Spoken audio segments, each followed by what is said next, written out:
Varicose veins కి సరైన చికిత్స కోసం సంప్రదించండి ఎవిస్ హాస్పిటల్. నమస్తే అమ్మా. నమస్తే అమ్మా.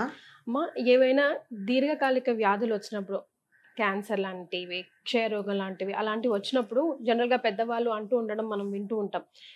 ఏ జన్మలో ఏ పాపం చేసుకున్నామో ఈ జన్మలో ఇలాంటి రోగం రావాల్సి వచ్చింది, ఇలాంటి రోగంతో చనిపోవాల్సి వచ్చింది, వగైరా వగైరా లాంటివి.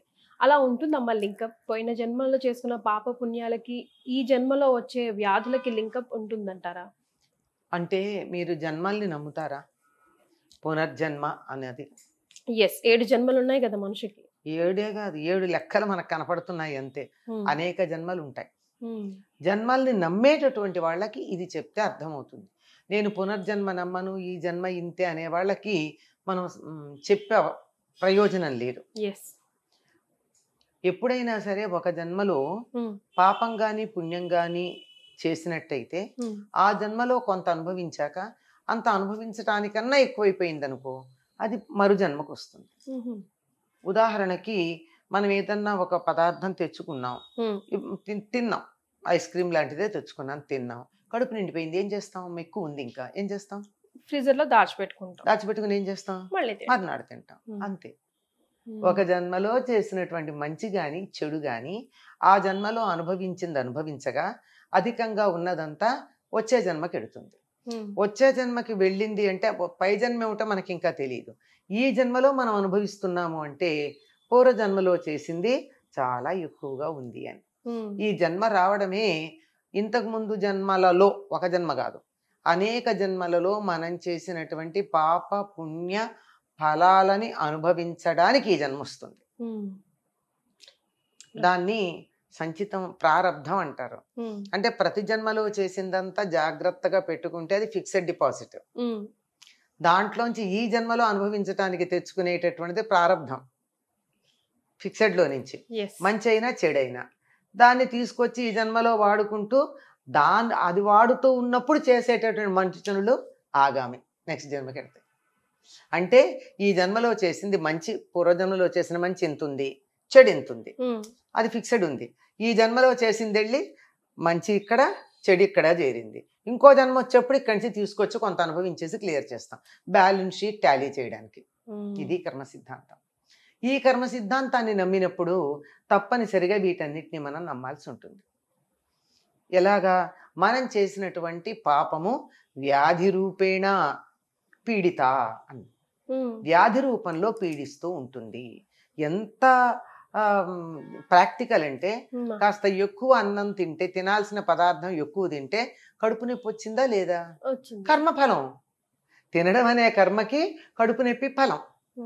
మందు వేసుకోవడం అనే కర్మకి తగ్గడం ఫలం. ఏదైనా సరే కర్మ ఫలం రెండు ఉంటాయి. ఇటువంటి కర్మ ఫలం మనం అనుభవించడానికి చేసేటటువంటిదే ఈ జన్మలో ఉన్నది.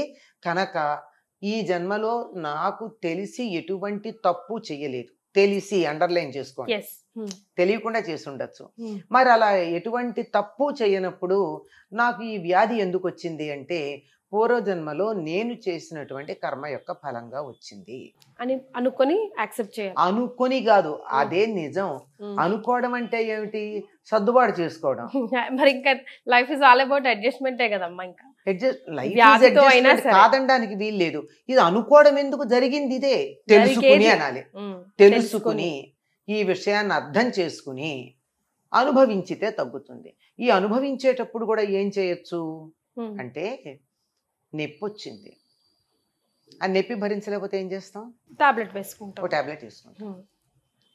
కంతి కొయ్యాలి, ఏదో ఒకటి వచ్చింది, దాన్ని ఏదో కారులో దెబ్బ తగిలింది, దాన్ని తీయాలి. ఏం చేస్తున్నాం? లోకల్ ఎనస్థీషియా ఇస్తాం. ఈ ఎనస్థీషియా ఇచ్చి పెయిన్ అనుభవిస్తాం, నెమ్మదిగా తగ్గుతూ ఉంటుంది. తగ్గాక ఎనస్థీషియా తీసేస్తాం.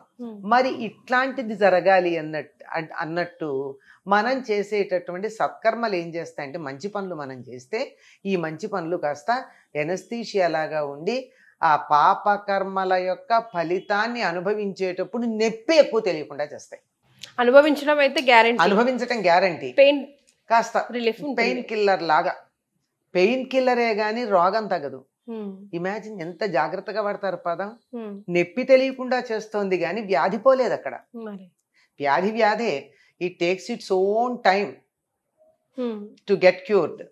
కానీ మనం తీసుకునే వాటి వల్ల ఏమవుతుంది, పెయిన్ మాత్రం తగ్గుతుంది.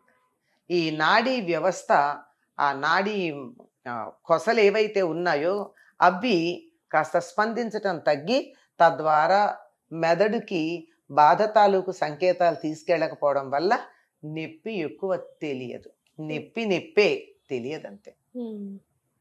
అంటే ఇది ఎంతవరకు కరెక్ట్ అమ్మా?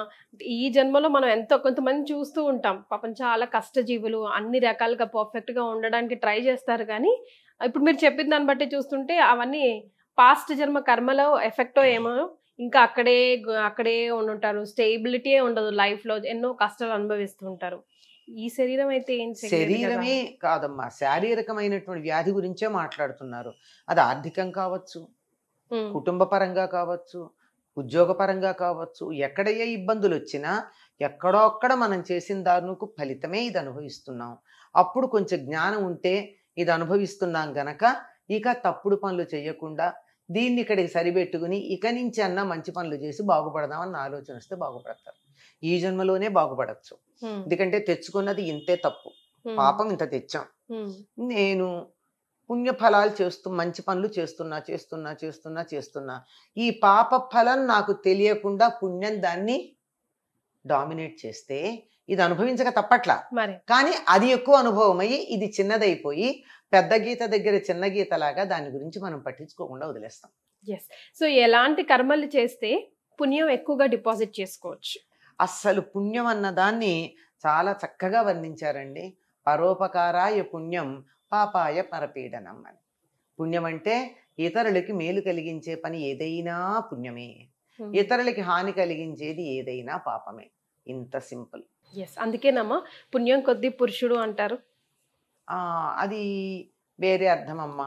పుణ్యం కొద్ది పురుషుడు అంటే మంచి భర్త దొరుకుతాడు అన్న అర్థంలో చెప్తారు కాదు. మనం పూర్వజన్మలో మంచి పుణ్యం చేస్తే మంచి శరీరం ఈ జన్మలో వస్తుందని అర్థం. పురుష శబ్దానికి శరీరధారి అని అర్థమే తప్ప మగవాడు అని మాత్రమే అర్థం కాదు. ఈ జన్మలో ఇలా వచ్చామంటే, వీళ్ళు తల్లిదండ్రులకు పుట్టామంటే, ఈ శరీరం కలిగి ఉందంటే, ఈ ఫెసిలిటీస్ నాకు దొరికాయంటే నేను పూర్వజన్మలో చేసిన పుణ్యం యొక్క ఫలితం అని అర్థం. సో మనం అంతా వీలైనంత పుణ్యం చేసుకోవాలి, మంచి పనులు చేయాలమ్మా. మంచి పనులు, ఇతరులకి మేలు కలిగించాలి. చాలా తేలిగ్గా చేయొచ్చమ్మా. మంచి పనులు చేయడానికి పెద్ద కష్టమే అక్కర్లా. కోటీశ్వర్లు లక్షలు దానం చేస్తారు, లక్షాధికారులు వందలు చేస్తారు. మనం 5-10 కూడా చేయలేకపోతాం మనకున్న స్థాయికి. కానీ మనిషిని ఓదార్చచ్చు కదా, కష్టం కలిగించకుండా ఉండొచ్చు కదా, పర్యావరణాన్ని పాడు చేయకుండా ఉండొచ్చు కదా, నీటిని వృధా చేయకుండా ఉండొచ్చు కదా. ఇవన్నీ పుణ్యకార్యాలేగా, నలుగురికి ఉపయోగపడేవి. ఇలా ఏదైనా సరే మనం ఒక్కసారి లెక్క వేసుకోండి. రోజు పడుకునేటప్పుడు ఇవాళ నా వల్ల ఎవ్వరికన్నా దేనికన్నా ఇంత ఉపయోగం కలిగిందా? నేను చెట్టుకి నీళ్లు పోసానా? ఓ మనిషికి కష్టం వస్తే ఓదార్చానా? ఆకలితో ఉన్న వాళ్ళకి ఇంత అన్నం పెట్టానా? బాధలో ఉన్న వాళ్ళకి ఉపశమనం కలిగించానా? ఏదో ఒక చిన్న పని. కష్టంలో ఉంటే దామ్మా అని చేయి పట్టుకుని అట్టించడి తీసుకెళ్ళానా? ఏదైనా సరే ఒక్కటి మన వల్ల ప్రతిరోజు ఒక్కళ్ళకన్నా ఇంతన్నా, కనీసం చీమ కన్నా మనం ఏదో ఉపయోగం చేస్తుండాలి, పక్షి కన్నా ఒక ఉపయోగం చేస్తుండాలి. వాటికి అవి అని ఆనందపడేట్టుగా మనం చేయగలిగితే అనుకోవచ్చు. బోల్డ్ పుణ్యం సంపాదించుకున్నాం. రైట్ అమ్మా, థ్యాంక్ యూ సో మచ్.